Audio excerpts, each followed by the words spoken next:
I've been playing Monopoly Deal for the last 6 to 7 years, and I've been playing a lot of it, and I've taught a lot of people how to play this game. So I'm going to break down in very simple terms how I explain this game as best I possibly can, because it can be confusing. So real quick, Monopoly Deal, this comes in about 2 different decks of cards, and it's for 2 to 5 players. Anyone can play this game, and the best way to describe it is the very incredibly fast version to normal Monopoly, and it's a lot funner in my opinion. My only warning is most of the time I play this game, it's a game of giving and taking, and so put your emotions aside and just have fun with it. With that being said, I'm going to explain to you how I explain this game. So just like normal Monopoly, you are trying to acquire properties. In Monopoly Deal, your goal is to acquire 3 full sets of a property. This is what a property card looks like, if you can see it. And how you know it's a property card is it will say the word property on it, or it'll say, one of the normal Monopoly property names on it. And how do you know if it's a complete set? It's going to show you right here. So this is 1 card, 2 card, 3 cards. And when you reach 3 cards, it's going to say complete set. So if I have, this is 1 full set. If I have 3 of these red cards, so I need 3 full sets, meaning I need a full set of this color, this green one, because it's at the top. I need a full set of this color, and then I need a full set of this purple color. That would be 3 full sets, and I win the game. So there's also 3 different kinds of cards, and I just talked about one of them. That's the property card. The other 2 types of cards that you're going to see in this game is money, currency, which looks like normal money, and then something called action cards.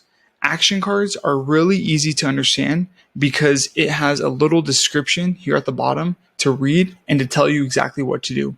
So every turn you're going to start, because every player is going to start with 5 cards, only 5. And every turn you're going to pick 2 cards, only 2, to start your turn. That's how you start your turn.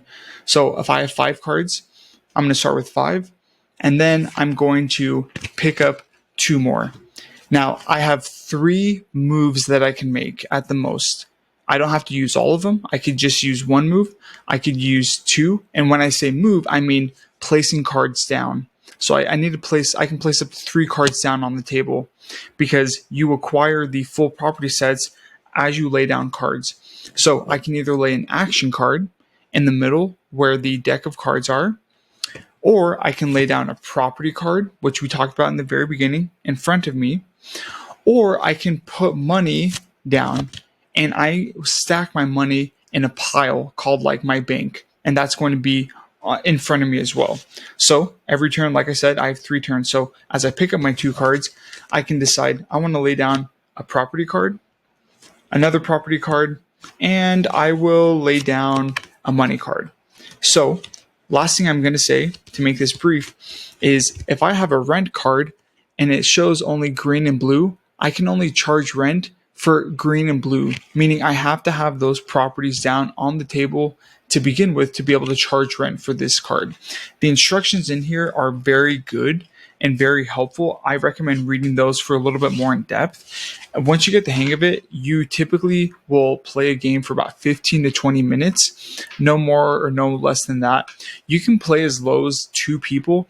If you play more than 5 people, then you typically run out of cards, because there's only so many properties, so many action cards, so much money, that it's best and most optimal for about 5 people.